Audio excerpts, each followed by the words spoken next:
ಇದೇನು ನಾವು ವಸ್ತುಗಳನ್ನು ನೋಡ್ತಾ ಇದ್ದೇವೆ, ಇವುಗಳಿಗೆ ಬದುಕಿನಕ್ಕಿಂತ ನಾವು ಹೆಚ್ಚು ಮಹತ್ವ ಕೊಟ್ಟೇವೆ. ನಮಗೆ ನಮ್ಮ ಬದುಕ ಬಹಳ ದೊಡ್ಡದಲ್ಲ, ನಮಗೆ ವಸ್ತು ಬಹಳ ದೊಡ್ಡದು. ಒಂದು ಸಣ್ಣ ವಸ್ತುವಿಗಾಗಿ ಪ್ರಾಣ ಕೊಡೋರದಾರ. ಬಹಳ ದೊಡ್ಡದಲ್ಲ, ಸುಮ್ಮನೆ ಒಂದು ಸಣ್ಣ ಸಣ್ಣ ಜಾಗ, ಒಂದು ಗೇಣ ಅಥವಾ ಒಂದು ಸಣ್ಣ ವಸ್ತು,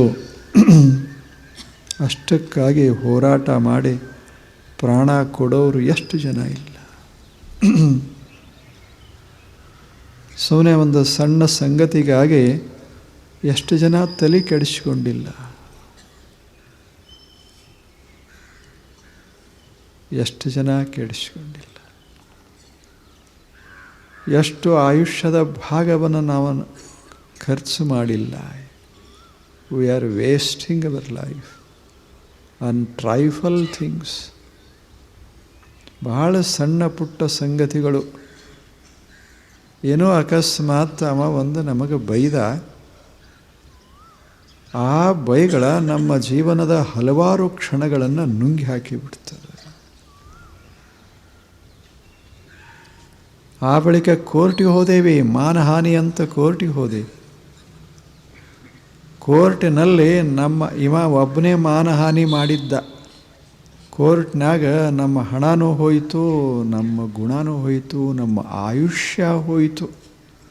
ಮುಖ್ಯವಾಗಿ ಸಣ್ಣದೇನಲ್ಲ, ಒಂದು ಸಣ್ಣ ಸಂಗತಿ, ಸಣ್ಣ ಮಾತಿಗಾಗಿ ಎಷ್ಟು ದೊಡ್ಡ ಜಗಳಗಳಾಗ್ತವ, ಎಷ್ಟು ದೊಡ್ಡ ಆಗ್ತವೆ. ಮಹಾಭಾರತ ಯಾಕಾಯ್ತು ನಿಮಗೆ ಗೊತ್ತಿರಬೇಕು. ಮಹಾಭಾರತ ಯಾಕೂ ಆಗಿಲ್ಲ, ಒಂದು ಮಾತು ಅಷ್ಟೇ, ಒಂದು ಸಣ್ಣ ಮಾತು. ಅಂಧಸ್ಯ ಪುತ್ರ ಅಂಧಃ, ಇಷ್ಟೇ ಮಾತು. ಇದು ಮಹಾಭಾರತದ ಆಧಾರ.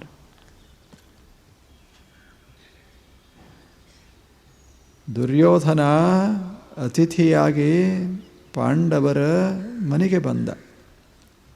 ಪಾಂಡವರು ಸ್ವಾಗತ ಮಾಡಬೇಕು. ಇವರೊಂದು ದೊಡ್ಡ ಸಮಾರಂಭ ಆಚರಿಸಿದ್ರು ಪಾಂಡವರು. ಅದಕ್ಕೆ ಅವರನ್ನು ಆಮಂತ್ರಿಸಿದ್ರು. ರಾಜರನ್ನು ಹೆಂಗೆ ಆಮಂತ್ರಿಸಬೇಕೋ ಆ ರೀತಿ.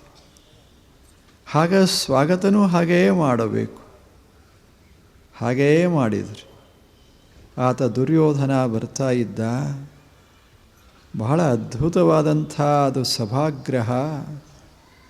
ಅದರಲ್ಲಿ ಚಮತ್ಕಾರನೂ ಇತ್ತು. ನೀರಿಲ್ಲದಲ್ಲಿ ನೀರು ಕಾಣಿಸ್ತತ್, ನೀರಿದ್ದಂಗೆ ಅನಿಸ್ತತ್. ನೀರಿದ್ದಲ್ಲಿ ನೆಲ ಇದ್ದಂಗೆ ಅನಿಸ್ತತ್. ಅಷ್ಟು ಚೆನ್ನಾಗಿ ಮಾಡಿದ್ರು, ಅದ್ಭುತ ಮಾಡಿದ್ರು ಸಭಾಗೃಹ. ಪಾಪ ದುರ್ಯೋಧನಿಗೆ ಗೊತ್ತಾಗಲಿಲ್ಲ. ಏನೋ ಅಕಸ್ಮಾತ್ ಒಂದು ಹೆಜ್ಜೆ ಇಟ್ಟ, ನೀರಿತ್ತು. ಇದೇನು ದೊಡ್ಡ ತಪ್ಪಲ್ಲಲ್ಲ. ಅಲ್ಲೇ ನಿಂತ ದ್ರೌಪದಿ ಅಂತಾಳೆ, ಅಂಧಸ್ಯ ಪುತ್ರ ಅಂಧಃ. ಅದು ಸಂಸ್ಕೃತ ಅಂತ ಚಂದದ.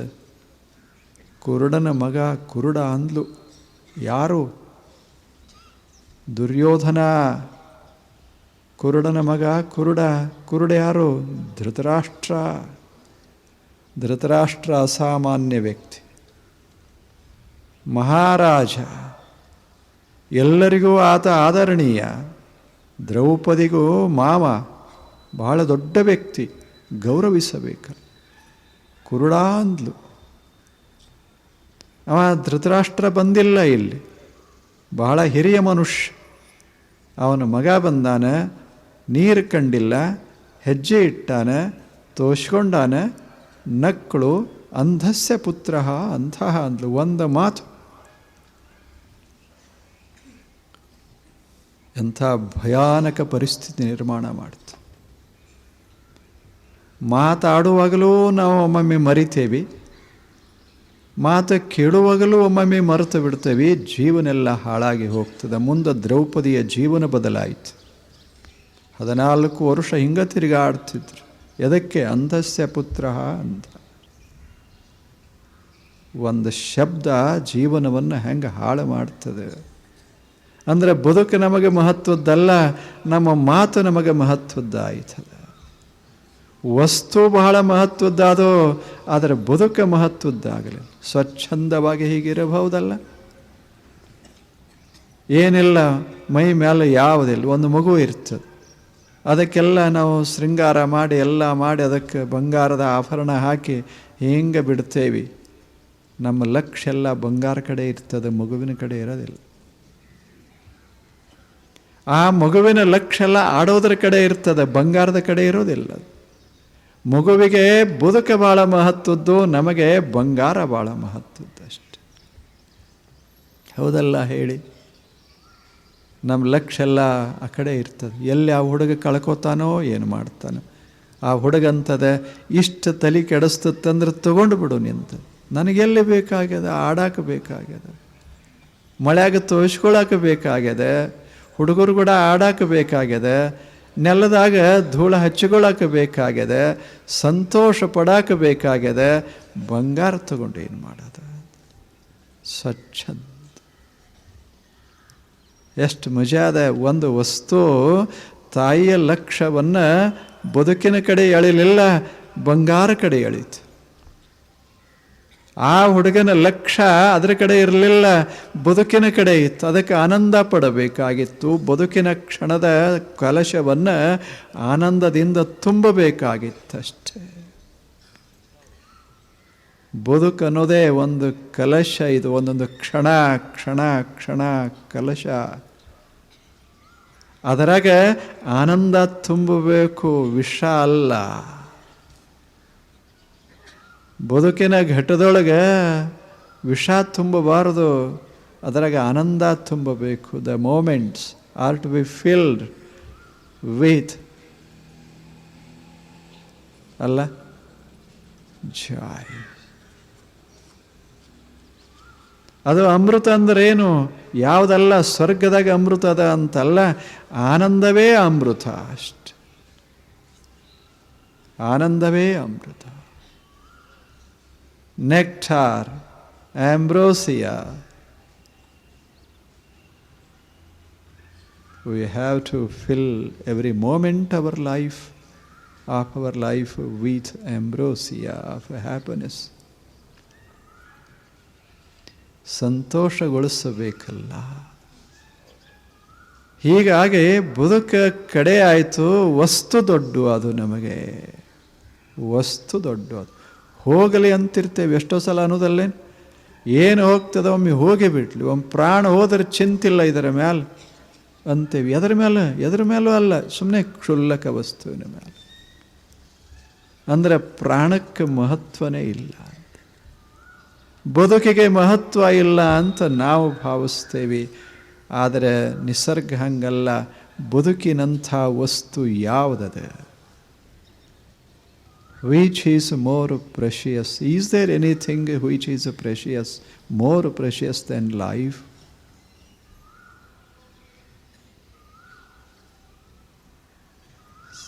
ಹೇಳಿ. ಇಂಥ ಜೀವನ ಇದು ಹೆಂಗದ ಮತ್ತು ಹೆಂಗೆ ಅದನ್ನು ತುಂಬಬೇಕು ಅನ್ನೋದೇ ಪ್ರಶ್ನೆ. ಆ ಪ್ರಶ್ನೆಗೆ ಗುರು ಉತ್ತರಿಸ್ತಾ ಇದ್ದಾನೆ. ಏನದು ಜೀವನ? ಜೀವನ ಅಂದರೆ ಅನುಭವಗಳ, ಕ್ರಿಯೆಗಳ, ಅನುಭವಗಳ ಪ್ರವಾಹ. ಎರಡು ಜೀವನ ಅಂದರೆ ಕಾರ್ಯಗಳು. ನೋಡೋ ಕೆಲಸ, ಮಾಡೋ ಕೆಲಸ, ಕೂಡ್ರೋದು, ನಿಲ್ಲೋದು, ಇದೇನು ನಡೀತದಲ್ಲ ಕ್ರಿಯೆಗಳು, ಇವೆಲ್ಲ ಕಾರ್ಯಗಳು. ಈ ಕಾರ್ಯಗಳ ಅವ್ಯಾಹತ ಪ್ರವಾಹ ಏನದ ಅದಕ್ಕೆ ಬದುಕ ಅಂತ ಕರೀತಾರೆ. ಇದು ಅವ್ಯಾಹತ ಪ್ರವಾಹ. 1 ನಿಮಿಷ ನಾವು ಕೆಲಸ ಮಾಡದೆ ಇರಲಿಕ್ಕಾಗ್ತದೇನು? ನಹಿ ಕಶ್ಚಿತ್ ಕ್ಷಣಮಪಿ ಜಾತು ತಿಷ್ಠತ್ಯ ಕರ್ಮಕೃತ್ ಕಾರ್ಯತೆ ಹವಶಃ ಕರ್ಮ ಪ್ರಕೃತಿಜೈರ್ಗುಣೈ. ಎಷ್ಟು ಮಜಾ ಹೇಳ್ತದೆ ಭಗವದ್ಗೀತಾ. ಈ ಮಾತನ್ನು ಹೇಳ್ತದೆ. ನಹಿ ಕಶ್ಚಿತ್ ಕ್ಷಣಮಪಿ ಜಾತು ತಿಷ್ಠತ್ಯ ಕರ್ಮಕೃತ್. ಒಂದು ಕ್ಷಣ ಕೂಡ ಮನುಷ್ಯ ಕೆಲಸ ಮಾಡದೆ ಇರಲಿಕ್ಕೆ ಆಗೋದಿಲ್ಲ. ಒಳಗರೆ ಕೆಲಸ ನಡಿಬೇಕು, ಹೊರಗರೆ ಕೆಲಸ ನಡಿಬೇಕು, ಕೆಲಸ ನಡಿಬೇಕಾಗ್ತದೆ. ನೋಡೋ ಕೆಲಸ ಅಲ್ಲೇನಿದು, ವಿಚಾರ ಮಾಡೋದು ಕೆಲಸ ಅಲ್ಲೇನು, ಕೇಳ್ತೇವೆ ಕೆಲಸ ಅಲ್ಲೇನು, ಸುಮ್ಮನೆ ಅನುಭವಿಸ್ತೇವೆ, ತಂಪು ಗಾಳಿ ಅನುಭವಿಸ್ತೇವೆ ಕೆಲಸ ಅಲ್ಲೇನು. ಇವೆಲ್ಲ ಅನುಭವಗಳು. ಒಂದು ಕಡೆ ಕೆಲಸ, ಕೆಲವು ಅನುಭವಗಳು. ಇಂದ್ರಿಯಗಳ ಮೂಲಕ ಅನುಭವಿಸ್ತೇವೆ, ಅವಯವಗಳ ಮೂಲಕ ಕೆಲಸ ಮಾಡ್ತೇವೆ. ಎರಡೂ ಜೀವನದ ಅಂಶಗಳು. ಅನುಭವ ಎಷ್ಟು ಸವಿಯಾಗ್ತದೆ, ಜೀವನ ಅಷ್ಟು ಸವಿಯಾಗ್ತದೆ. ನಾವು ಚಲೋದು ನೋಡ್ಕೋತ ಹೋದಂಗೆ ಜೀವನ ಚಲೋ ಆಕ್ಕೋತ ಹೋಗ್ತದೆ. ಒಳ್ಳೆಯದನ್ನು ಕೇಳ್ಕೋತ ಹೋದಂಗೆ ಜೀವನ ಒಳ್ಳೆಯದಾಗ್ತದೆ. ಕೆಟ್ಟದ್ದನ್ನು ಕೇಳ್ಕೋತ ಹೋದಂಗೆ ಜೀವನ ಕೆಡ್ಕೋತ ಬರ್ತದೆ. ಇಷ್ಟೇ ಅಲ್ಲೇ. ಈಗ ಕೈ ಅದಾವ, ಚಲೋ ಚಲೋ ಚಲೋ ವಸ್ತು ಮುಟ್ಕೋತ ಹೋದಂಗೆ ಸುವಾಸನೆ ಬರ್ತದೆ. ಹೌದಲ್ಲ ಹೇಳಿ? ಕೆಟ್ಟ ವಸ್ತು ಮುಟ್ಕೋತ ಹೋದಂಗೆ ವಾಸನೆ ಕೆಡ್ತದೆ, ಕೈ ಕೆಡ್ತಾವ. ಈಗ ನಿಮ್ಮ ಕಿಶದಾಗ ಕೈ ಹಾಕ್ರಿ, ಎಷ್ಟು ಚಲೋ ಇರ್ತಾವ ಕೈಯ. ಇಲ್ಲೇನು ಮಂದಿ ಕಿಶದಾಗ ಕೈ ಹಾಕಿದರೆ ಹೊಲಸಾಗ್ತಾವ. ಇದೇನು ದೊಡ್ಡದು ಹೇಳಬೇಕಾಗೈತೆ? ಇದಕ್ಕೇನು ದೊಡ್ಡ ಡಿಗ್ರಿ ಬೇಕಾಗ್ತದೆ? ಕೋಣಾಲಾಹಿ ಕಳತೆ ಸುಮ್ಮನೆ ಹೆಂಗೆ ಕೈ ನಿಮ್ಮಲ್ಲಿ ಬೇಕಾದಷ್ಟು ನೀವು ಹಾಕ್ಕೊಳ್ಳಿ. ಇನ್ನೊಬ್ಬರ ಕಿಶದಾಗ ಹಿಂಗೆ ಕೈ ಹೋಯ್ತು ಅಂದರೆ ಕೈ ಏನಾಗತ್ತೆ? ಹೊಲಸುತ್ತೆ ಅಷ್ಟೆ. ಒಂದು ಕೆಲಸ ಕೈ ಹೊಲಸು ಮಾಡ್ತದೆ, ಒಂದು ಕೆಲಸ ಕೈ ಸ್ವಚ್ಛ ಮಾಡ್ತದೆ ಅಷ್ಟೇ. ಕೈ ಸ್ವಚ್ಛ. ಸುಮ್ಮನೆ ಈಗ ಹೂ ತಂದು ಕೊಟ್ಟಾರಲ್ಲ, ಸುಮ್ಮನೆ ಅವರು ಪಾಪ ಇದನ್ನೆಲ್ಲ ತಗೊಂಡು ಅಷ್ಟು ಸುಂದರವಾಗಿ ಕಟ್ಟಿ ತಾವು ಅನುಭವಿಸಬೇಕಲ್ಲ, ಅದನ್ನು ಅನುಭವಿಸೋ ಬದಲು ಇಲ್ಲಿ ತಂದಿಟ್ರಲ್ಲ, ಕೈ ಕೊಟ್ಟು ಸ್ವಚ್ಛ ಆಯಿತು, ಸುಗಂಧ ಆಯಿತು. ಹೂ ಕೊಟ್ಟಿರಬೇಕು, ಹೂವಿನ ಸುಗಂಧ ಅವ್ರ ಕೈಗೆ ಹತ್ಯದಲ್ಲ, ಅದಕ್ಕೆ ಧರ್ಮ ಸುಗಂಧ ಅಂತ ಕರೀತು. ಅದು ಧರ್ಮ. ಇದರಿಂದ ಜೀವನ ಸುಂದರ ಆಗ್ತದೆ. ಕೆಲಸ ಸಾಣದಿರಬಹುದು, ಆದರೆ ಜೀವನವನ್ನು ಸುಂದರಗೊಳಿಸಿ ಬಿಡ್ತದೆ. ಜೀವನ ಇಂಥ ಚಿಕ್ಕ ಪುಟ್ಟ ಸಂಗತಿಗಳಿಂದ, ಸಣ್ಣ ಸಣ್ಣ ಸಂಗತಿಗಳು, ಇವೇನು ದೊಡ್ಡ ಅಲ್ಲ, ಸಣ್ಣ ಸಣ್ಣ ಇಂಥ ಸಂಗತಿಗಳಿಂದ ಜೀವನ ಅದ್ಭುತ ಆಗ್ತದೆ. ಮಾಡಬೇಕು. ಇದಕ್ಕೆ ಕೆಲಸ ಮಾಡೋದು ಅಂತಾರೆ. ಇದು ಕಾರ್ಯ ಕ್ರಿಯಾ. ಪ್ರತಿ ಕ್ಷಣ ಮನುಷ್ಯ ಕೆಲಸ ಮಾಡ್ತಿರ್ತಾನೆ, ಮಾಡ್ಕೋತಿರಬೇಕು. ವಿಶ್ರಾಂತಿ ಅಂತ ಏನಿರುವುದಿಲ್ಲ. ವಿಶ್ರಾಂತಿ ಅಂದರೇನು? ನಮಗೆ ಈ ಕೆಲಸ ಬೇಜಾರಾಯಿತು ಅಂದ್ರೆ ಅದನ್ನು ಬಿಡೋದದೆ, ಇನ್ನೊಂದು ಚಲೋ ಕೆಲಸ ಮಾಡ್ಕೋತಿರೋದದೆ.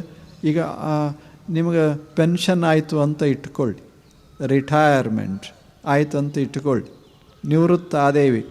ಏನು ಮಾಡೋದಿಲ್ಲೇನು ಕೆಲಸ? ನಿವೃತ್ತ ಆದ ಕೂಡಲೇ ನಡೆಯುವುದಿಲ್ಲೇನು? ನಿವೃತ್ತ ಆದ ಕೂಡಲೇ ಉಣ್ತೇವಿಲ್ಲ, ನಿವೃತ್ತ ಆದ ಕೂಡಲೇ ಬದುಕ್ತೇವೆ. ಇದರ ಅರ್ಥ ಏನು ಅಂದರೆ ಕೆಲಸ ಮಾಡ್ಕೋತೇವೆ ಅಂತ. ಕೆಲಸ ಮಾಡ್ತಿರ್ತೇವೆ. ಆವಾಗ ಆಫೀಸ್ದಾಗ ಮಾಡ್ತಿದ್ದೇವೆ, ಈಗ ಮನ್ಯಾಗ, ಹೊರಗೆ, ಸಮಾಜದಾಗ ಮಾಡಬೇಕು ಅಷ್ಟೇ. ಕೆಲಸದ ಜಾಗ ಬದಲಾತೇವೆ ವಿನಃ ಕೆಲಸ ಬದಲಾಗೋದಿಲ್ಲದ. ಕೆಲಸ ಮಾಡಬೇಕು. ಕೆಲಸ ಇಲ್ಲ ಆಯಿತು ಅಂದರೆ ಬದುಕ ಕ್ಷಯಿಸ್ತಾ ಬರ್ತದೆ, ನಾಶ ಆಕ್ಕೋತ ಹೋಗ್ತದೆ. ಇಂದು ಹೋಗಿ ಸುಂದರ ಒಂದು ಬೆಡ್ರೂಮ್ ಕಟ್ಕೊಳ್ಳಿ, ಬೆಸ್ಟ್ ಬೆಡ್ರೂಮ್. ಅದರಾಗ ಏನು ಹಂಸ ತೂಲಿಕಾ ತಲ್ಪ ಏನು ವರ್ಣ ಮಾಡ್ತಾರೆ. ಹಂಸದ ಅದು ರಾಜಹಂಸ, ಅದರ ತೂಲಿಕಾ ಅವೇನು ಫೆದರ್ಸ್ ಇರ್ತಾವಲ್ಲ, ಅವತರನ್ನೆಲ್ಲ ತಂದು ಅದನ್ನು ಸುಂದರವಾಗಿ ಒಂದು ಹಾಸಿಗೆ ಮಾಡ್ಯಾನ, ರಾಜ ಹಾಸಿಗೆ ಅದು. ಅದರ ಮೇಲೆ ಮಲ್ಕೊಂಡಾನ. ಹಿಂಗೆ ಖಾಯಿಮ್ ರಿಟೈರ್ಡ್ ಆದ ಕೂಡಲೇ ಮಲ್ಕೊಂಡಂದ್ರೆ ಜೀವನ ಹೆಂಗೆ ನಡೀತದೆ? ಜೀವನಕ್ಕೆ ಮೆರಗು ಬರಬೇಕಾದ್ರೆ ಮಲ್ಕೊಂಡ್ರೆ ಬರೋದಿಲ್ಲ, ಒಂದಿಷ್ಟು ಕೆಲಸ ಮಾಡಿದರೆ ಬರ್ತದೆ. ಅದ ಹೋಗಬೇಕು, ಒಂದಿಷ್ಟು ನಿಸರ್ಗದ ಮಧ್ಯ ಹೋಗಬೇಕು. ಹೊಳೆ ನಿರಂತರ ಹರಿತಾನೆ ಇರ್ತದೆ, ನಿರಂತರ ಹರಿತದೆ. ನಾನು ಬಹಳ ದಿವಸ ಹರಿತೇನೆ, let me take rest for some time ಅಂತ ಅನ್ನೋದಲ್ಲದೆ, ಸುಮ್ಮನೆ ಹರ್ಕೋತಿರ್ತದೆ. ಅಂಥ ಹೊಳೆ ಸ್ವಚ್ಛ ಇರ್ತದೆ, ಅದಕ್ಕೆ ಪವಿತ್ರ ಅಂತ ಭಾರತೀಯರು ಕರೀತಾರೆ. ಹೊಳೆಗೆ ನಾವು ಬಹಳ ಮಹತ್ವ ಯಾಕೆ ಕೊಡ್ತೇವೆ ಅಂದರೆ, ಹೊಳೆ ನಿಲ್ಲೋದಿಲ್ಲ. ನೀವು ಪೂಜಾ ಮಾಡಿದರೂ ನಿಮ್ಮ ಸಾಮಾನು ತಗೊಂಡು ಮುಂದೆ ಹೋಗ್ತೈತಿ, ಇಲ್ಲೇ ಇರುವುದಿಲ್ಲ. ಇಚಲ್ಕರಂಜಿ ಅವರು ಬಹಳ ಮೆಚ್ಚಿಕೊಂಡಾರ ತಿಳ್ಕೊಂಡು ಇಲ್ಲೊಂದು ದೊಡ್ಡದೊಂದು ಘಾಟ ಕಟ್ಟ್ರಿ, ಏನು ಕಟ್ಟ್ರಿ, ನೀವು ಏನು ಮಾಡಿದರೂ ಸಹಿತ ಇಲ್ಲ, ಮುಂದೆ ಹೋಗ್ತೀನಿ. ಯಾಕೆ ನಾನು ಬದುಕದ.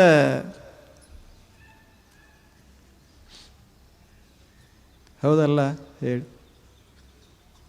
ಬದುಕದು. I have to flow. To live is to flow. ಹಂಗೆ ನಾನು ಹರಿತಾ ಹೋಗೋದು. ಹಾಗೆ ಮನುಷ್ಯ ಜೀವನ ಹರ್ಕೋತ್ ಕೆಲಸ ಮಾಡ್ಕೋತ ಹೋಗೋದು. ಆದರೆ ಚಲೋ ಕೆಲಸ ಮಾಡಿದರೆ ಬದುಕ ಚಂದ ಆಗ್ತದೆ ಅಷ್ಟೆ. ಹೆಂಗೆ ಕೆಲಸ ಮಾಡಬೇಕು? ಇದು ಎರಡನೇ ಪ್ರಶ್ನೆ. ಯಾವ ಕೆಲಸ ಮಾಡಬೇಕು? ಮೂರನೆಯ ಪ್ರಶ್ನೆ. ಹೆಂಗೆ ಕೆಲಸ ಮಾಡಬೇಕು? ನಿನ್ನೆ ಸ್ವಲ್ಪ ನೋಡಿರಲ್ಲ. ಹೆಂಗೆ ಮಾಡಬೇಕಂದ್ರೆ ಮನಸ್ಸು ಹೊಲಸಾಗಬಾರದು, ಮೈ ಹೊಲಸಾಗಬಾರದು. ಹಂಗೆ ಕೆಲಸ ಮಾಡಬೇಕು. ಮೈ ಅಂದ ಕೂಡಲೇ ಧೂಳು ಅಲ್ಲದು. ಮೈ ಅಂದ ಕೂಡಲೇ ಮೈ ಕೆಡಬಾರದು, ಮೈ ಮಾಸಬಾರದು. ಹಂಗೆ ಕೆಲಸ. ಇದು ಕೆಡಬಾರದು. ಇದಕ್ಕೊಂದು ಪಾವಿತ್ರ್ಯತೆ ಅದ. ಶರೀರ ಭಾಳ ಪವಿತ್ರ. ಇದು ಈ ಪವಿತ್ರವಾದ ಶರೀರವನ್ನು ಕೆಡಿಸ್ದಂಗೆ ಕೆಲಸ ಮಾಡಬೇಕು ಈ ಜಗತ್ತಿನಾಗ. ಮನಸ್ಸು ಕೆಡಬಾರದು, ಹಂಗೆ ಕೆಲಸ ಮಾಡಬೇಕು. ಮನಸ್ಸು ಬಹಳ ಸೂಕ್ಷ್ಮ, ಮೆಲ ಕೆಡ್ತದ. ನೋಡಿದ ಕೂಡಲೇ ಒಂದಿಷ್ಟು ಕಾಮ ಒಳಗೆ ಏಳ್ತದೆ. ಇದನ್ನು ನೋಡಿದ ಕೂಡಲೇ ಒಂದಿಷ್ಟು ಆಶಾ ಏಳ್ತದೆ. ಇದೊಂದು ನೋಡಿದ ಕೂಡಲೇ ಕಿಶಕ್ಕೆ ಹಾಕ್ಕೋಬೇಕು ಅನ್ನಿಸ್ತದೆ. ಇವೆಲ್ಲ ಮನಸ್ಸು ಕೆಡಿಸ್ತಿರ್ತಾವ. ಯಾವುದು ನೋಡಬೇಕೋ, ಯಾವುದನ್ನು ಮುಟ್ಟಬೇಕೋ, ಯಾವುದನ್ನು ಮೂಷಿಸಬೇಕೋ, ಯಾವುದನ್ನು ತಿನ್ನಬೇಕೋ, ಇದು ಗೊತ್ತಿರಬೇಕು ಅಷ್ಟೆ. ಅದು ಹಿಂಗಾಗಬೇಕಲ್ಲ. ನಾವು ಎಂಥದೇ ಕೆಲಸ ಮಾಡಿದರೂ ನಮ್ಮ ಮೈಗೆ, ನಮ್ಮ ಮನಸ್ಸಿಗೆ ಅದು ಕಲಂಕ ಉಂಟು ಮಾಡಬಾರದು, ಹೊಲಸು ಮಾಡಬಾರದು, ಹೊಲಸಾಗಬಾರದು. ಸಂತರು ಏನು ಮಾಡಿದರು? ಏನು ಮಾಡಿಲ್ಲ. ಸ್ವಚ್ಛ ಜೀವನ ಸಾಕ್ಷಾರ ಅಷ್ಟೇ. ಇದಕ್ಕಿಂತ ಹೆಚ್ಚಿಗೆ ಏನು ಮಾಡ್ಯಾರ? ಏನು ಅವ್ರೇನು ಪೈಲ್ವಾನ್ ಆಗ್ಯಾರೇನು?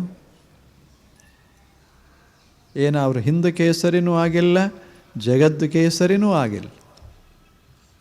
ಆದರೆ ಸ್ವಚ್ಛದಾರ. ಏನು ತುಕಾರಾಮ್ ಏನು ಮಾಡ್ಯಾನ? ಏನು ಬಹಳ ಗಳಿಸಿ ಕೋಟ್ಯಾಧೀಶ ಆಗ್ಯಾನೇನು?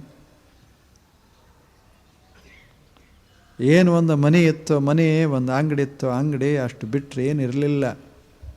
ಆದರೂ ಮನಸ್ಸು ಸ್ವಚ್ಛ ಇತ್ತು. ಹೆಂಡತಿ ಹೊಡಿತಾ ಇರುವಾಗ ವಿಠ್ಠಲ ಅಂತಂತಿದ್ದ. ಹೆಂಗೆ ಅದ್ಭುತ ಇರಬೇಡ. ಎಷ್ಟು ಆಶ್ಚರ್ಯದ. ನೀವು ಒಂದು ಸಲ ಪ್ರಯೋಗ ಮಾಡಿ ನೋಡ್ಬೇಕು. ಅವನಿಗೆ ಕಬ್ಬಿನಿಂದ ಹೊಡಿತಿದ್ರಂತೆ. ಕಬ್ಬು ಕಟ್ಟಿ ಕೊಟ್ಟಾರ. ಚಲೋ ಕತೆ ಹೇಳ್ತಾರೆ ಅವ್ರ ಜೀವನದಾಗ. ಕಬ್ಬು ತರಕ್ಕೆ ಹೋಗ್ಯಾನ, ಅಲ್ಲಿ ಹಾಲು ಕುಡ್ದಾನ. ಮಾಜನ ಎಲ್ಲ ಅಲ್ಲಿ ಮನೆಗೆ ಕಬ್ಬು ತೊಗೊಂಡು ಹೋಗತ್ತೆ ಅವ್ರಿಗೆ ಕಳಿಸಿಕೊಟ್ಟಾರ. ಹಾದ್ಯಾಗ ಬರಾಗ ಅವ್ರಿಗೊಂದು ಕೊಟ್ಟು ಇವ್ರಿಗೊಂದು ಕೊಟ್ಟು ಒಂದೇ ಉಳ್ದತ್ತು ಮನ್ಯಾಗ. ಮನೆಯವ್ರು ಭಾಳ ತರ್ತಾನಂತ ಕೂತಿದ್ರು. ಏನು ಒಂದು ಬಂತೋ ತಗೊಂಡು ಹೊಡೆದ್ಲು. ವಿಠ್ಠಲ ಅಂದ. ಎಷ್ಟು ಅಂತ ನೋಡ್ರಿ. ಸುಮ್ಮನೆ ಹೊಡೆಸ್ಕೊಂಡಲ್ಲ, ಹಂಗೆ. ಎಷ್ಟು ಆಶ್ಚರ್ಯ. ಅವಾಗ ಕಬ್ಬು ಮುರಿತು, ಎರಡಾತು. ಅವ ಅಂದ, ಹೆಂಗೂ ಮುರಿಬೇಕಾಗಿತ್ತು, ನನಗೊಂದು ನಿನಗೊಂದು, ನೀನೇ ಮುರಿದು ಬಿಟ್ಟು ಭಾಳ ಚಲೋ. ಎಷ್ಟು ಛಲ ಇದ್ದದ್ದೇ. ಜಗಳ ಮಾಡೋಕ್ಕೂ ಬರ್ತದೆ, ಸಂತೋಷ ಪಡೋಕ್ಕೂ ಬರ್ತದೆ. ಇದರ ಮ್ಯಾಗೆ ಜಗಳ ಆಗುವುದಿಲ್ಲನ, ಡೈವೋರ್ಸ್ ಮಾಡಿಬಿಡ್ಬೋದು ಇಟ್ಟಕ್ಕಾಗಿ. ಆದರೆ ಅವ ಡೈವೋರ್ಸ್ ಮಾಡ್ಕೊಳ್ಳಿಲ್ಲ, ಆನಂದ ಪಡಿಸಿದ ಅಷ್ಟೆ. ಸಂತೋಷ, ಅದೇ ಕ್ಷಣ ಆನಂದ ಪಡೋದು. ಉಪ್ಪು ಹಾಕ್ಯಾರ ಅಂತ ತಿಳ್ಕೊಳ್ಳಿ, ಸ್ವಲ್ಪ ಹೆಚ್ಚು ಬಿದ್ದದ, ಮರ್ತು ಹೆಚ್ಚು ಬಿದ್ದದ ಅಂತ ಇಟ್ಕೊಳ್ಳಿ, ಭಾಳ ಬಿದ್ದದ ಅಂತ ಇಟ್ಕೊಳ್ಳಿ, ಏನಾಗ್ತದೆ? ಜಗಳ ಶುರು. ಎಲ್ಲಿವರೆಗೆ ಜಗಳ ಆಗತ್ತಂದ್ರೆ ಅವ್ರ ಮನೆಗೆ, ಇವ್ರ ಮನೆಗೆ. ಬರೇ ಉಪ್ಪು. ಏನು ಆಗ್ಯದ ಅದನ್ನು ಮಜಾ ಮಾಡಿ, ವಿನೋದ ಮಾಡಿಕೊಂಡು ಮಜಾ ಮಾಡಿ ಏನರ ಮಾತಾಡಿ ಸಂತೋಷ ಪಡ್ಬೋದಾಗಿತ್ತಲ್ಲ. ಹಂಗೆ ಆಗೋದಿಲ್ಲ. ಮನುಷ್ಯನ ಸ್ವಭಾವ ಹಂಗಿಲ್ಲ. ಹೊಲಸು ಮಾಡಿಕೊಳ್ಳೋದೇ ಸ್ವಭಾವ. ಮನೇನೂ ಹೊಲಸು ಮಾಡ್ತಾನೆ, ತನ್ನೂ ಹೊಲಸು ಮಾಡ್ಕೋತಾನೆ, ಮಂದಿನೂ ಬಿಡೋಂಗಿಲ್ಲ. ಇದಲ್ಲ, ಒಂದು ಹಬ್ಬ ಬಂದು ಹೋಗಲಿಲ್ಲ ನಡುವಮ್ಮೆ. ಯಾವುದು? ತಂದು ಹೊಲಸ, ಮಂದಿನೂ ಹೊಲಸು ಮಾಡೋದೊಂದು ಹಬ್ಬದ ನಮ್ಮಲ್ಲಿ. ಯಾವುದು? ಹೋಳಿ ಹುಣ್ಣಿಮೆ. ತಾನೆಲ್ಲ ಮೈ ಮೇಲೆ ಹಾಕ್ಕೊಳ್ಳೋದು. ಏನು ಮುಖ ನೋಡಬೇಕು, ಮೈ ನೋಡಬೇಕು, ಬಟ್ಟೆ ನೋಡಬೇಕು. ಸುಮ್ಮನೆ ತನ್ನಷ್ಟಕ್ಕೆ ತಾನು ಮನೆಗೆ ಹೋಗ್ಬೇಕು ಬೇಡ. ಯಾವ ಚಲೋದನ ಅವನ ಮೇಲೂ ಹಾಕಿಬಿಡೋದು. ನಮ್ಮ ಜೀವನ ಅಂದರೆ ಬರೀ ಹಿಂಗಾಗ್ಯದೆ. ನಾವು ಹೊಲಸು ಮಾಡ್ಕೊಳ್ಳೋದು, ಮಂದಿನೂ ಹೊಲಸು ಮಾಡೋದು. ಇದರಿಂದ ಜೀವನ ಕಟ್ಟಕ್ಕಾಗ್ತದೇನು? ಇನ್ನು ಕೆಲವು ಸಲ ದೊಡ್ಡ ಕೆಲಸನೇ ಮಾಡ್ತೇವೆ, ಭಾಳ ಚಲೋ ಕೆಲಸ ಮಾಡ್ತೇವೆ. ಆದರೆ ಒಂಥರ ನಾನೇ ಮಾಡಿದೆ, ಒಂದು ಮಂದಿಗೆಲ್ಲ ಹೇಳ್ಕೋತ ತಿರುಗಾಡಿದೆ, ನಂದಿದು, ನಾನು ಮಾಡದೇ ಇದ್ದರೆ ಇಲ್ಲಾರು ಮಾಡೋರಿದ್ರು ಅಂತ ಹೇಳ್ಕೋತ ತಿರುಗಾಡ್ದ. ಅದೇನು ಮಾಡಿದ್ದ ಅದು ಇಟ್ಟು ಹೋಗಿ ಮನಸ್ಸು ಹೊಲಸಾಗಿ ಬಿಡ್ತು ಅಷ್ಟೆ. ಅದಕ್ಕೆ ಋಷಿ ಹೇಳ್ತಾನೆ, ನ ಲಿಪ್ಯತೆ ನರೇ ಏವಂ ತ್ವಯಿ ನ ಲಿಪ್ಯತೆ ನರೇ ಕರ್ಮ. ನೋಡು, ಕೆಲಸ ಹೀಗೆ ಮಾಡಬೇಕಲ್ಲ, ಅದು ನಮಗೆ ಅಂಟುಕೋಬಾರದು, ನಮ್ಮನ್ನು ಎದರಾಗರೆ ಹಾಕಬಾರದು. ನಾವು ಮಾಡೋ ಕೆಲಸ ನಮ್ಮನ್ನು ನಾಶ ಮಾಡಬಾರದು. ನಮ್ಮ ಜೀವನಕ್ಕೆ ಅದು ನಮ್ಮ ಜೀವನವನ್ನು ವಿಕೃತಗೊಳಿಸಬಾರದು. ರಾವಣ ಸೀತಾದೇವಿ ಹತ್ತಿರ ಹೋದ. ಎದಕ್ಕೆ? ಭಿಕ್ಷಾ ಬೇಡಾಕ ರಾವಣ ಭಿಕ್ಷಾ ಬೇಡಕ್ಕೆ ಹೊಂಟಿದ್ದ. ಇದೊಂದು ಕೆಲಸ. ಅರಣ್ಯದಾಗ ಹೋಗಿ ಪಾಪ ಸೀತಾದೇವಿ ಅಂಥಲ್ಲೇ ಒಂದು ಕುಟೀರ ಕಟ್ಟಿಕೊಂಡು ಅವರೆಲ್ಲ ವಾಸ ಮಾಡಿದಾಗ ಇವ ಹಾದ.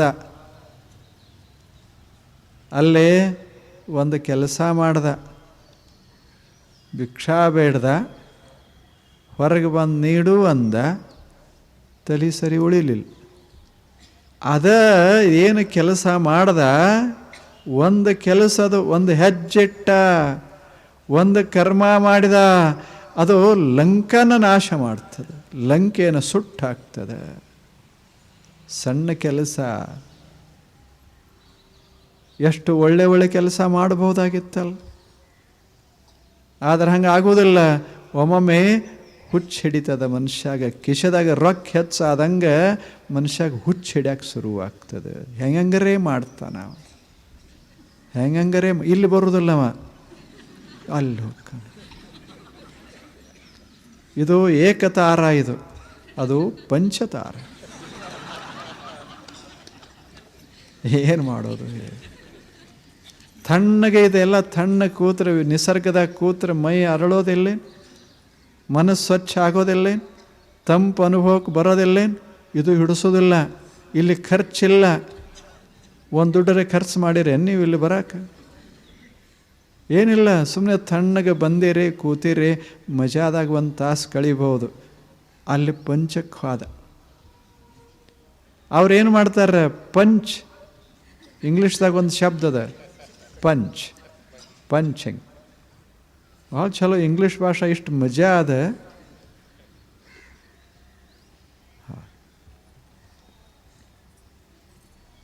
ಯಾವುದು ಮಾಡ್ತು ಯಾವುದಿಲ್ಲ, ತಣ್ಣಗೆ ಮನೆಯಾಗಿದ್ದ, ಏನೊಂದು ಕಿಶೆದಾಗ ಬಂತೋ ಹೊರಟ.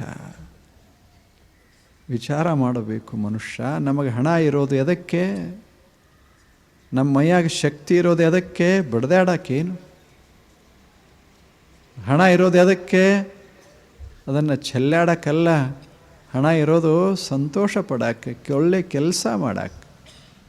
ಶಕ್ತಿ ಇರೋದು ಸಹಾಯ ಮಾಡಕ್ಕೆ.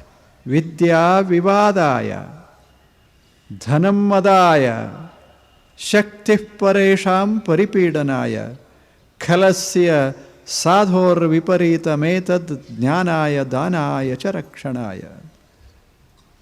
ಎರಡು ಜನ ವಿದ್ಯಾ ಕೆಲವರು ವಿವಾದಕ್ಕೆ ಜಗಳ ಮಾಡಕ್ಕೆ ಕಳಿತೇವಿ. ಕಲಿತ ಬಳಕ ಬರೀ ಜಗಳಕ್ಕೆ ಶುರು ಮಾಡ್ತೇವೆ. ನಾನು ಕಲಿತದ್ದು ದೊಡ್ಡದು, ನನ್ನಷ್ಟು ಯಾರಾದಾರ ಕಲಿತವರು ಅಂತ ಅವನೇ ಇಬ್ಬರು ಶುರುವಾಯಿತು. ವಿದ್ಯಾ ವಿವಾದಾಯ ಧನಮ್ಮದಾಯ.